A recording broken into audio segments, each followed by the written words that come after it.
Jul-Jul si penjaga hutan. Jauh di pelosok negeri, di tempat yang jarang diinjaki manusia, terbentang sebuah hutan adat yang begitu lebat dan tua. Pepohonan menjulang tinggi hingga daunnya hampir menyentuh langit. Di dalamnya, berbagai makhluk hidup tinggal dengan damai. Burung-burung berkicauan merdu, harimau bersembunyi di balik semak, dan sungai kecil mengalir jernih seperti kristal. Namun, hutan itu bukan sekadar kumpulan pohon dan hewan. Ada sesuatu yang menjaganya. Sebuah kekuatan tak terlihat yang membuat hutan ini tetap utuh sejak zaman nenek moyang. Orang-orang desa menyebutnya Jul-Jul. Dahulu, Jul-Jul bukanlah penjaga hutan. Ia adalah seorang peri dari kayangan yang turun ke bumi untuk mencari ketenangan. Ia memilih hutan itu sebagai tempat pertapaannya. Tahun demi tahun berlalu, tubuhnya menyatu dengan alam. Ia mulai merasakan denyut nadi hutan, memahami bisikan pepohonan, dan mendengar suara air yang berbisik dalam arusnya. Hingga akhirnya, ia menjadi bagian dari hutan. Ia bukan sekedar peri lagi, ia penjaga. Orang-orang desa yang tinggal di sekitaran hutan itu menghormatinya. Mereka tahu jika mereka menjaga hutan, maka hutan akan menjaga mereka. Namun, jika seseorang berniat merusaknya, maka hutan akan memberikan peringatan yang tak terlupakan. Pada suatu hari, seorang saudagar dari negeri jauh bernama Gantara tiba di desa dekat hutan itu. Gantara adalah seorang pedagang kaya yang sudah banyak menjual hasil hutan dari berbagai negeri. Namun, ia selalu lapar akan lebih banyak keuntungan. Ketika ia mendengar tentang hutan adat ini, yang katanya memiliki kayu berusia ratusan tahun dengan kualitas terbaik, ia langsung tergoda. Dengan membawa kapak besar dan beberapa pekerja, ia memasuki hutan. Udara di dalamnya terasa berbeda, lebih lembab, lebih sunyi, lebih berat. Pepohonan berdiri seperti raksasa yang diam, dan hewan-hewan tampaknya mengawasi mereka dari kejauhan.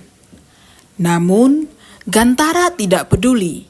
Ia hanya melihat emas dalam bentuk batang-batang kayu raksasa. Wah, dengan pohon sebesar ini, aku bisa membangun istana. Ia mengayunkan kapaknya, siap menebang pohon pertama.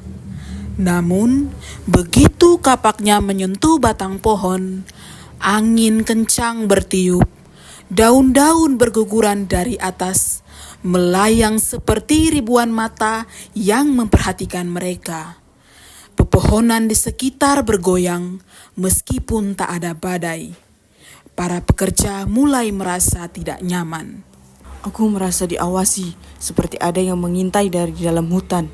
Aku juga, udara di sini terasa aneh. Aku juga, udara di sini terasa aneh.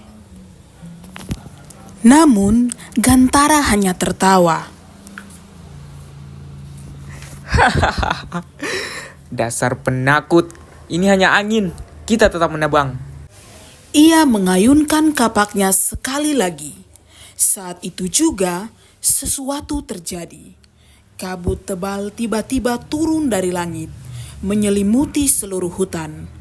Matahari yang tadinya bersinar terang, kini redup, seakan terselubung bayangan. Gantara menghentikan kapaknya. Jalan yang tadi jelas kini menghilang. Pohon-pohon berdiri seperti tembok tanpa celah. Setiap arah terlihat sama. Pak, kita harus pergi dari sini.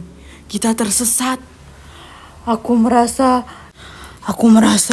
hutan ini berubah seolah-olah hidup. Namun, sebelum mereka bisa bergerak, terdengar suara bisikan halus.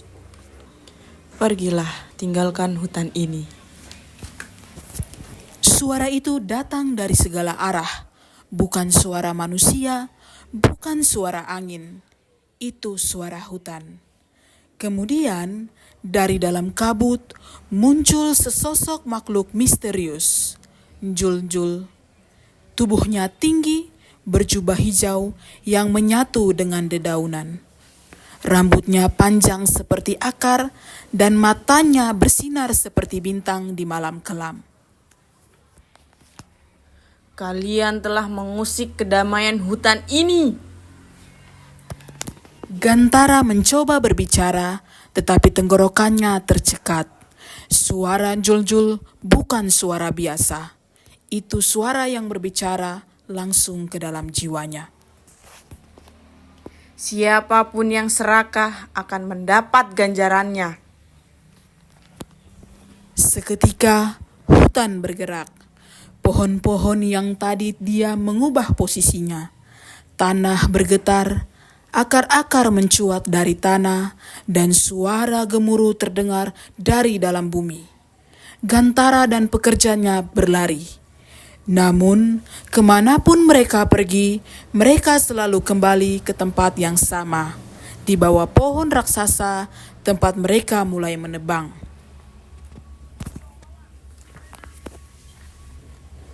Lepaskan aku.